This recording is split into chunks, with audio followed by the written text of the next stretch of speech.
पांडवों के यहां भगवान पहुंचे। राजसी यज्ञ की सारी व्यवस्था को मेरे प्रभु ने समझा।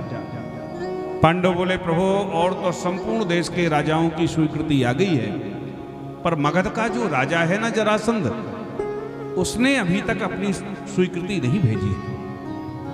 भगवान बोले, तो एक काम करो, अर्जुन को और भीमसेन को मेरे साथ में भेज दो, जरासंध को हम पराजित करके ले आए।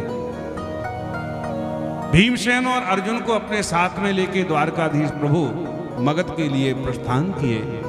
रास्ते में बोले, जैसा हम कहें वैसा करना, जो आज्ञा प्रभु। बाहर निकलते ही भगवान बोले, तीनों के तीनों दंडी स्वामी का भेष बनल, भिक्षुक का भेष तीनों ने धारण किया और जरासंध के दरवाजे पर तीनों पहुंच गए। भवति भिक्षाम देहि। जरासंध दौड़ा दौड़ा आया, दरवाजे पर ब्राह्मणों को देखा तो हाथ जोड़ के बोला, आदेश करें महाराज, कैसे पधारे? भगवान बोले, अरे राजन, तुम्हारा बड़ा नाम सुना था कि तुम बड़े ब्राह्मण भक्त हो, तो तुम्हारे दर्शन करने के लिए चले आए और हमें कुछ नहीं चाहिए।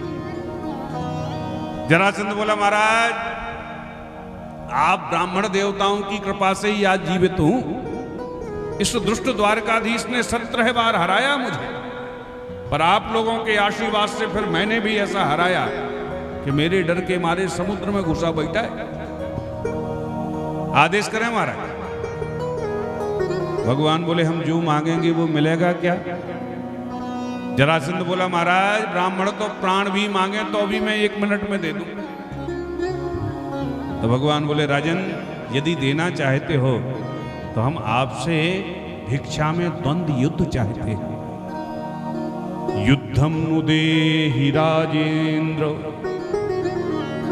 द्वंद्व सो यदि मन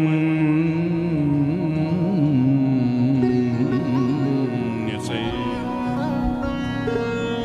युद्धार्थनो वयम प्राप्त राजन्यानन्य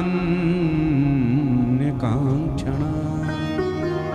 राजन, हम तुमसे भिक्षा में द्वंद्व युद्ध चाहते हैं। जो द्वंद्व युद्ध मांगा कि जरासंध बोला, महाराज, आप ब्राह्मण तो हो नहीं सकते, क्योंकि ब्राह्मण कभी युद्ध नहीं चाहता है। आप हैं कौन? भगवान मुस्कुरा के बोले, ठीक पहचाना राजन तुमने। हम अन्न के आकांक्षी भुक्कड़ ब्राह्मण नहीं हैं। तो हैं कौन? परिचय दें अपना। तो भगवान कहते हैं, अशो वृकोदरा पार्थ, ये वृकोदर भीम, इन्हीं के छोटे भैया ये गांडीवधारी अर्जुन है। तस्य भ्राता अर्जुनो हयम। जरासंध बोला, तू 1 घंटे से बड़बड़ कर रहा है, तू कौन है? तो भगवान मुस्कुरा के कहते, मैं इन दोनों के मामा का लड़का हूं। अच्छा, तो तेरा कोई नाम नहीं है क्या? मैं कहां हिसाब लगाता डोलूं कि इनका मामा कौन है?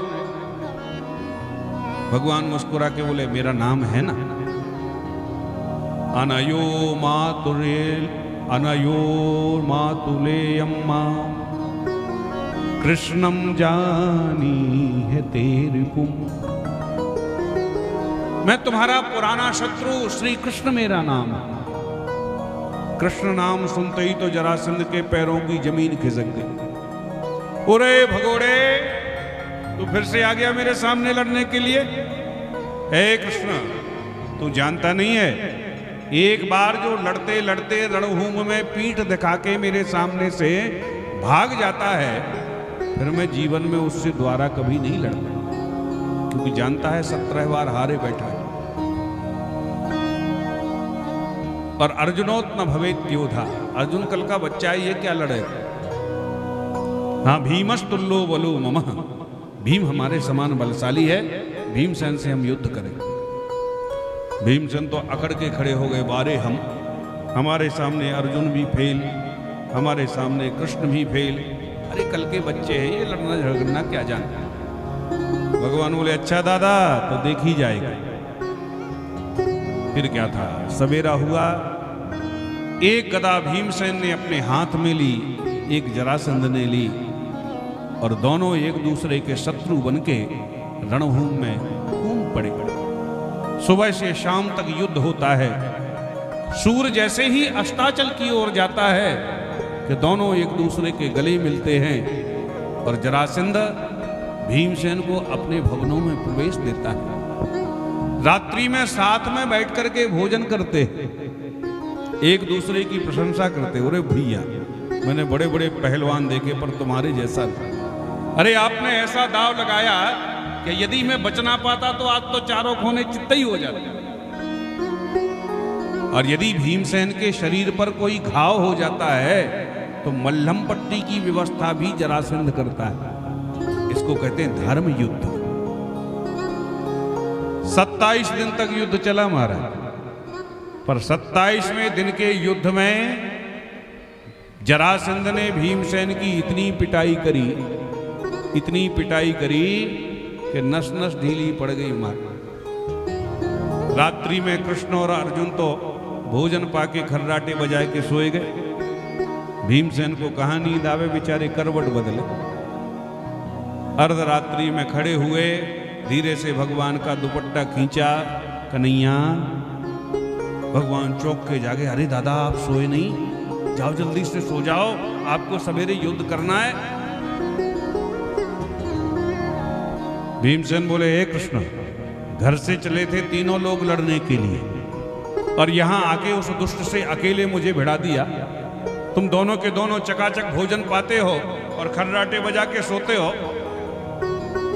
एक कन्हैया, अपनी इज्जत बचाना चाहो तो रात में ही पतली गली से भाग लो, क्योंकि कल मैं उससे युद्ध नहीं कर सकता। वो बहुत बड़ा योद्धा है, बहुत बड़ा पराक्रमी है। भगवान समझ गए दादा की अकल ठिकाने आएगी। भगवान बोले, दादा ने धीरे धीरे बोलो, क्योंकि वो भी बगल में ही सो रहा है। आप जैसे पहलवान के मुंह से ऐसी बातें सुनेगा तो वो क्या समझेगा, कैसा भीरू है। भीमसेन हाथ जोड़ के बोले, कन्हैया मैं सच्ची बता रहा हूं, कल मैं खड़ा भी नहीं हो सकता, युद्ध कौन करेगा उससे। तब भगवान ने अपना कृपामय करार बिंद भीमसेन के शरीर पर घुमाया। सारी पीड़ा गायब हो गई और भगवान मुस्कुरा के बोले, दादा युद्ध तो भी जरासंध से करिएगा, पर कभी कभी हमको भी देख लीजिएगा। जो आज्ञा प्रभु। और अब की बार पुनः युद्ध प्रारंभ हुआ। तो भीमसेन युद्ध तो करते हैं जरासंध से, पर बार बार द्वारकाधीश की तरफ देखते रहते। प्रभु ठीक चल रहा है? भगवान इशारा करते, बिल्कुल ठीक चल रहा है, करते रहो। अब की बार द्वारकाधीश की तरफ देखा भीमसेन ने, तो भगवान ने एक तिनका उठाया और बीच से 2 भागों में चीर दिया। भीमसेन समझ गए, पकड़ के जकड़ के जरासंध को पटक दिया और 2 भागों में चीर दिया। अट्टहास करके परिहास करने लगे, हंसने लगे कि मैंने जरासंध का वध कर दिया। और जैसे ही रणभूमि से बाहर निकलने वाले थे कि क्या हुआ, वो दोनों भाग धीरे धीरे आए और फिर से जुड़ करके लड़ने के लिए ललकार। भीमसेन की तो खोपड़ी चक्कर खा गई। कन्हैया, ये नहीं मरने वाला। जब मरा मराया जीवित हो गया तो ये अब काय को मरेगा। भगवान बोले, युद्ध करो।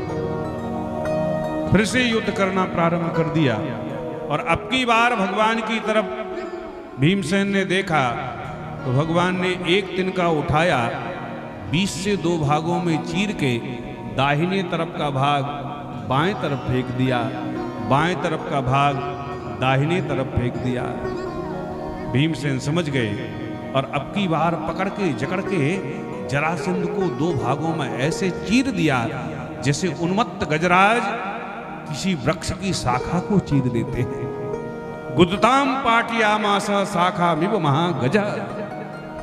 2 भागों में चीर के विपरीत दिशाओं में दोनों भाग फेंक दिए। तो अब की बार जुड़ नहीं पाया और इस प्रकार से भगवान ने जरासंध का वध करा दिया।